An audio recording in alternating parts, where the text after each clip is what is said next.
was always enthralled by movies, their posters, their trailers. A lot of this due to my relationship with my brother Jacob.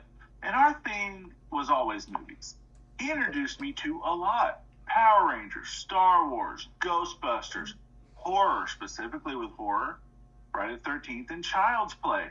But I'll move on from that. When a trailer or cool poster would drop back in the day, he'd show me, or I'd tell him about something I heard about, and he'd go find it, and we'd look at it or watch it. It's just what we did. Nothing, and I mean nothing, grabbed me, though, like walking out of the theater of Pirates of the Caribbean, Curse of the Black Pearl, when I saw it. The poster for Freddy versus Jason. I got so excited and sold on it just from seeing the poster. Small baby Steve was excited by this. I couldn't imagine how excited people were who grew up drooling over this movie and wanting it for years. This was the first movie poster that truly excited me, and I still love it to this day, even if it is pretty simple. Ladies and gentlemen, this is the main event for season 1 of Summer Scaries.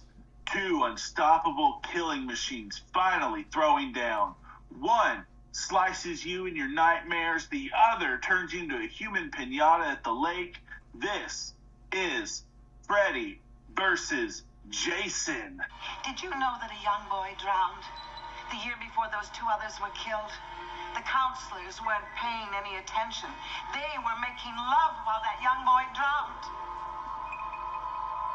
His name was Jason.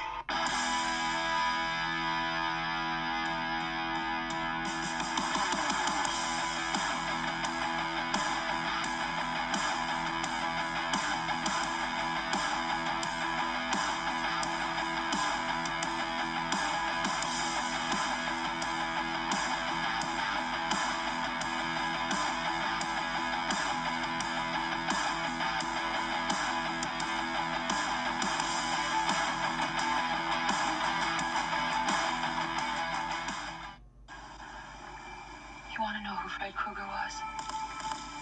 He was a filthy child murderer who killed at least 20 kids in the neighborhood. Kids we all knew. Oh, Mom. It drove us crazy when we didn't know who it was. But it was even worse after they caught him.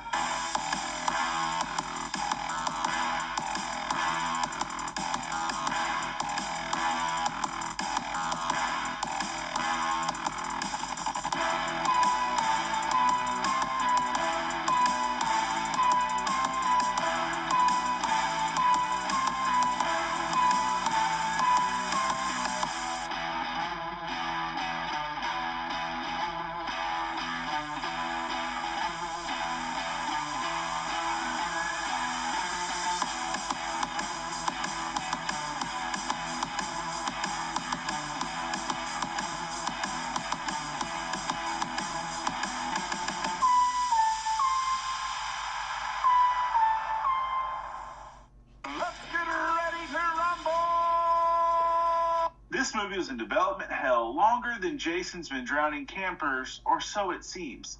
New Line and Paramount started flirting with the idea back in 1987, but rights, egos, and what do we even do with these two if we get them together, kept killing every script. 17, count them, 17 different screenplays got written.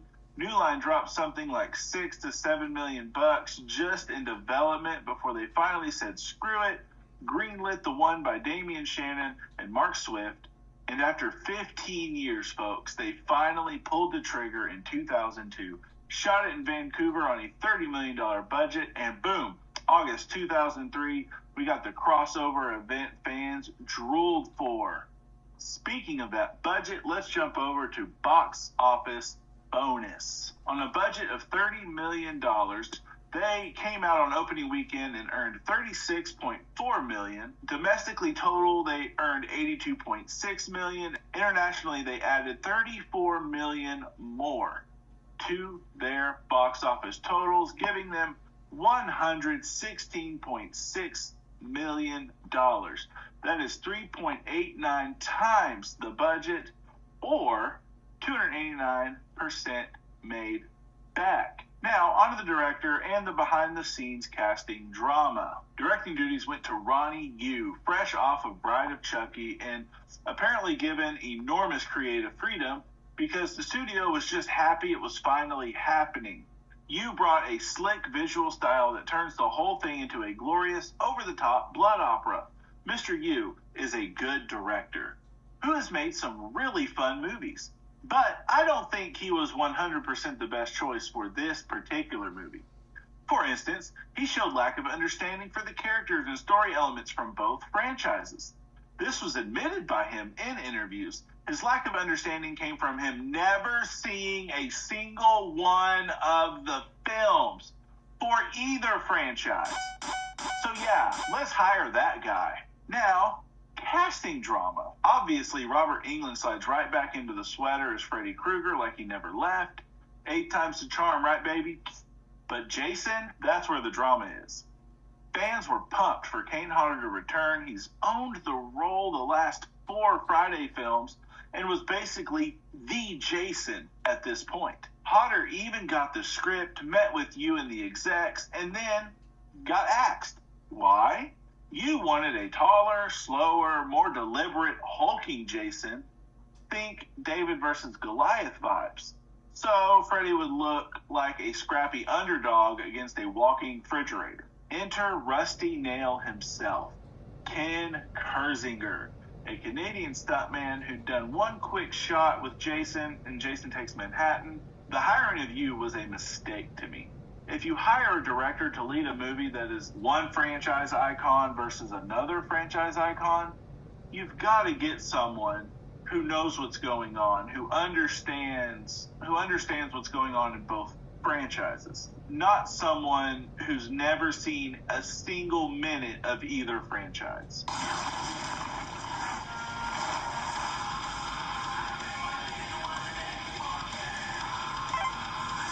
Open in hell. Literal hell, where Freddy Krueger, played by Robert Englund, has been stuck since the last Nightmare flick. The adults of Springwood, Ohio erased every trace of Freddy, drugged the kids with Hypnosil to stop dreaming, and locked up anyone who even whispered his name over in Weston Hills Psychiatric Hospital. Yikes. I get the idea behind this thought. This is, as mentioned in my Freddy's Dead review, a better realized version of the Freddy's now been beaten thanks to forgetting him story that they kind of attempted in that film. But there are certainly issues with this plan and locking someone up just because they know the truth of what you're trying to get them to forget, and they won't forget it. Freddy's powers are basically on life support.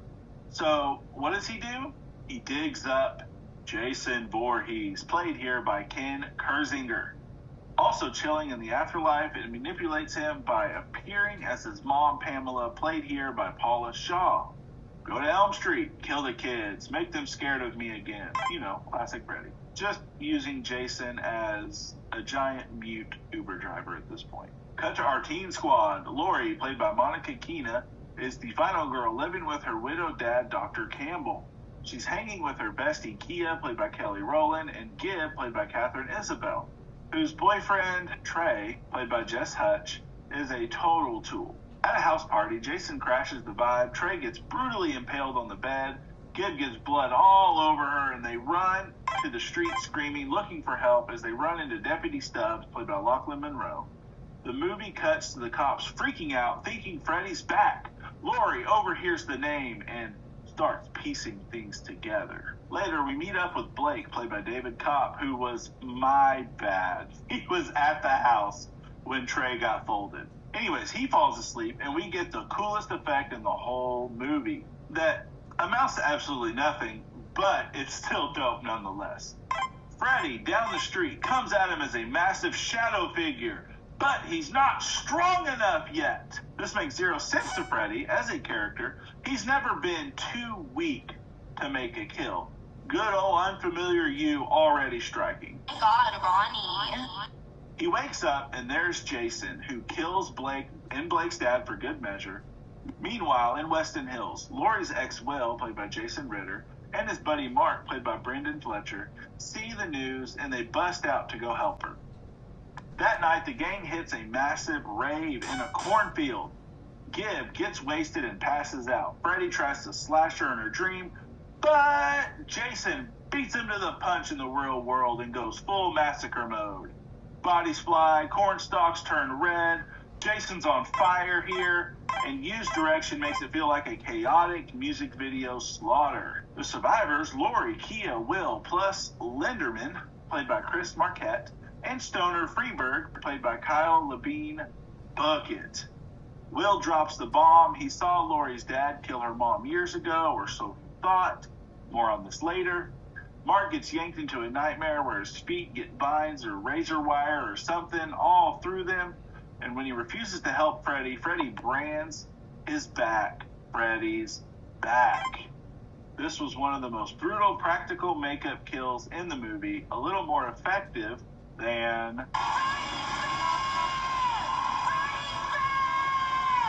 Deputy Stubbs starts helping the kids because even he smells the cover-up. He even knows that the kills so far outside of Mark have been by Jason Voorhees, and he fills them in on him. Lori nods off, Freddy attacks, and we get a look at the most understanding of the character of Freddy that you has shown, where he attempts to assault Lori, but she wakes up, yanking a chunk of Freddy's ear into reality. Off to Weston Hills we go, where the group attempts to raid them for more hit in a cell. But Freddy possesses Freeberg. This is dumb only because of the way they choose to do it with a giant caterpillar, for sure referencing Alice in Wonderland for some reason. But it is a callback to Jesse Walsh for the first time in the whole franchise, where getting possessed by Freddy to do his bidding. Freeberg dumps the drugs and chaos erupts. Jason kills Stubbs, Freeberg tracks Jason, and Jason still manages to slice possessed Freeberg in half. Brutal. The teens cook up the only plan that makes sense in a movie like this. It's still dumb, but anyways, they drag unconscious Jason to Camp Crystal Lake, lure Freddy to the real world, and let the two titans duke it out. But let me stop right here for a second. It is 568 miles from Springwood, Ohio, to just the New Jersey state line. That alone is 8 hours, not counting gas fill-ups, bathroom breaks, whatever, plus where the camp actually would be based on where it's based in the original franchise. They don't have enough train for that. Dream World sequences ensue.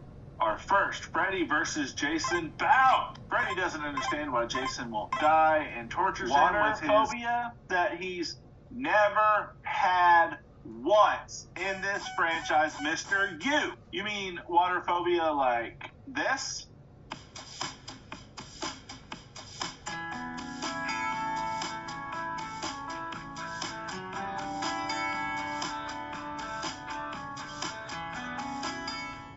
Lori dives in, learns the truth. Her dad was actually trying to wake her mom from a nightmare about Freddy, which takes place just 4 years ago in this movie and makes no timeline sense to the franchise it's coming from. Let's move on. She ends up yanking Freddy into reality just as Jason wakes up at the lake, and here it is. The best use of ma ma ma in this film, along with a dope needle drop for Spine Shanks, the beginning of the end.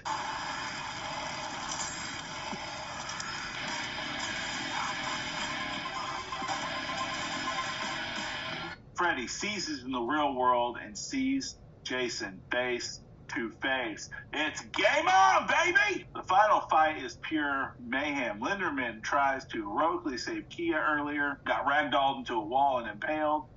Freddy and Jason go full WWE across the camp. Machete versus glove, fire, explosions, the works. Early 2000 CGI creeps in for a couple of wide shots. Kersinger's massive Jason towers. England's is Freddy as he quips like a nightmare stand-up comic, but not cartoonishly. There's a brief moment where we get maybe the worst line from Freddy, maybe ever. He looks at Kia and spouts, "How sweet, dark meets. This is while Kia tries the classic smack talk to distract Freddy, even going so far as calling him the hard F in a striped sweater. Of course, Jason is behind her and she gets macheted. The battle moves to the dock and Freddy is getting wrecked, as he should. I mean, he's a slimy pedo and Jason is a hulking undead monster. Freddy shouldn't stand a chance. Freddy does, however, get a good slice on Jason's fingers, forcing him to drop his machete, and Freddy stabs Jason in the eyes. This is all while Lori and Will are trying to set the dock on fire. Jason ends up ripping Freddy's arm off. There's a huge explosion, sending both killers flying into the lake. Freddy pops up for one last scare, but Jason stabs him with his cut-off arm. Then we get a decapitation, where Lori says her one-liner, "Welcome to my world!" It's a reference to an earlier line that Freddy says to him. I'm sure you can imagine what comes after "my world." The morning after, Jason walks out of the water holding Freddy's severed head, which winks at the camera while Freddy's laugh echoes. Roll those credits. This, of course, was because there was supposed to be a sequel that just never happened. Sort of. There was a couple of script ideas that didn't get bought for films and turned into a comic, Freddy versus Jason versus Ash, and another one that got revised into a book of sorts called The Nightmare Continues, Freddy versus Jason 2. That one includes Michael Myers and a couple of other characters, including Dream Master Alice, among others, and it has a surprise ending that leads into Jason being caught and taken to the facility that is run by Dr. Rowan, and it leads into Jason X. I need to reread it again because I quite liked it. You should check it out. Now on to additional positives and negatives. Of course, remember, some of this stuff has been touched on already, so I may not give it more points unless I really hated it or really liked it. All right. First up, the positives. Starting with the Freddy versus Jason fight. Carnage-wise is exactly what people waited for. Brutal, creative, and satisfyingly long. Next, Robert Englund.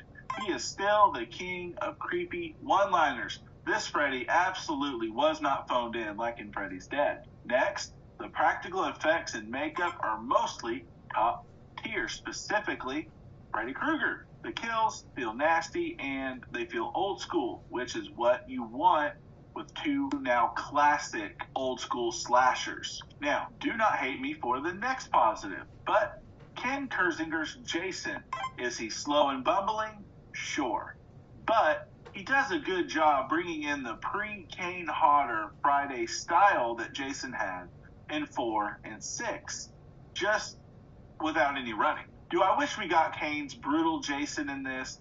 Absolutely. But I don't think fans of the franchise can honestly look at Kersinger's Jason and say he was bad. The script details of his aquaphobia failed us, and failed Jason, way more than Kersinger ever could have. He did a good job. The last positive is the teen characters. Not the actors, the characters. I will admit, some are paper thin, but there's a few that are interesting enough, and some of them are well acted, for what they have to work with from the script. Lori, Will, Linderman, and Kia all have decent depth to them. Will doesn't have the best actor, but oh well. And I'll admit, a good chunk of characters are basically walking Final Girl fodder, but the characters are Godfather level better than the last Nightmare film, not meaning New Nightmare, and the last 3 Friday the 13th films. I mean, it's like watching The Godfather compared to those 4 movies. On to the negatives. First up, the development hell script shows. Some plot threads feel rushed or just convenient, and I'll never forgive them for making Jason aquaphobic. He's literally used water as an advantage. Next, early 2000 CGI in a couple of spots looks so dated, especially next to the killer practical work that we got in this film. Next, the Kane Hodder recast still stings for long-time Friday fans. Kersinger's fine, I've already said that, but he ain't Kane, and there's a certain level of gravitas that would have come with Kane Hodder being in this film. And lastly, Ronnie Yu was a mistake. He clearly didn't understand Friday the 13th or the character of Jason, and I'll never understand why Robert Englund allowed his Freddy's big battle that's been just drooled over by fans to be done this way. Bride of Chucky is amazing, but this wasn't for him. Freddy versus Jason should have went to someone else. On to the council results. The verdict is for sure going to be Key to the City. The best kill for sure was Freddy Berg's bisection. And the best nightmare sequence is Blake versus Freddy's Shadow Lord. Now, update and finalization to the Freddy versus Jason tally or battle. Let's get to it. This movie gave us something special because despite Ronnie Yu not knowing the characters well, luckily I think enough people were around him that were part of the Nightmare franchise that he didn't get away with as many crazy ideas or, creative liberties with Freddy as he did with Jason. And this gave us, coincidentally enough, the best Freddy since Nightmare 3. Maybe better than Nightmare 3. Freddy's sense of humor was still there, but he was cemented so much deeper into his sinister side that we got more in the original. And he killed it in this film. While Kurzinger did well and portrayed the character with heart and care, he unfortunately went up against maybe the best version of Freddy Krueger, for sure the second best version. I don't know, but it's such a breath of fresh air for that character. Point goes to Mr. Krueger. After 7 battles, there's really little else you can say about Freddy battling Jason. Freddy as a concept is a terrific horror concept and slasher villain, but there's unfortunately not a solid build-up of his character. He starts off dark and sinister and absolutely turns into a cartoon character who is just honestly more annoying than horrific. Jason, however, started iffy at best in Friday the 13th Part 2, but he was built up well over the next few films, and by the time Kane Hodder took on the role, he was a cemented zombie monster. The films got campy, but Jason himself never turned into a cartoon or was the butt of any jokes. If he changed with each film, it was for sure in the positive. The winner is without doubt Jason. This, of course, is meaning the battle of comparing them based on the movies and all this different stuff, the franchise as a whole, or the franchises as a whole. Who won in the movie? That's your own opinion. Overall, Freddy vs. Jason is a chaotic, bloody, fan service blast that delivers exactly what it promises, mostly. 2 icons beating the absolute snot out of each other, while the body counts just skyrocket. But beyond there, it does miss on some things. Script issues and a director who didn't fully understand what he was working with or working on. Despite this, Ronnie Yu may have failed Jason Voorhees as far as messing up his character with aquaphobia, but he still gives us a solid, fun movie that's one of the most exciting crossovers ever. I still give it 4 battling slasher icons out of 5. If you're a fan of this and the horror as a whole, this movie didn't get a sequel as teased, but it did get one in book form. There's a declined script for Freddy vs. Jason 2 that you can find on Amazon that brings in Michael Myers, brings back Alice from the later Nightmare films, and the book leads into Jason being imprisoned, leading into Jason X. Or there's the comic book series Freddy vs. Ash vs. Jason. If you're big into the Evil Dead franchise, go check that out. You should check them both out. Why not? Drop your own Freddy vs. Jason hot takes in the comments. Who do you have winning in a rematch? Was Kane Hodder's Jason better than Kurzinger's? Was Kane Hodder better than all the others? Who's your favorite Jason? Jason from the earlier films. Did you like him? How do you feel about this Freddy in this film? Because I think he's one of the best. Anyways, like and subscribe. I will see you soon at the Crystal Lake Research Facility. Bye!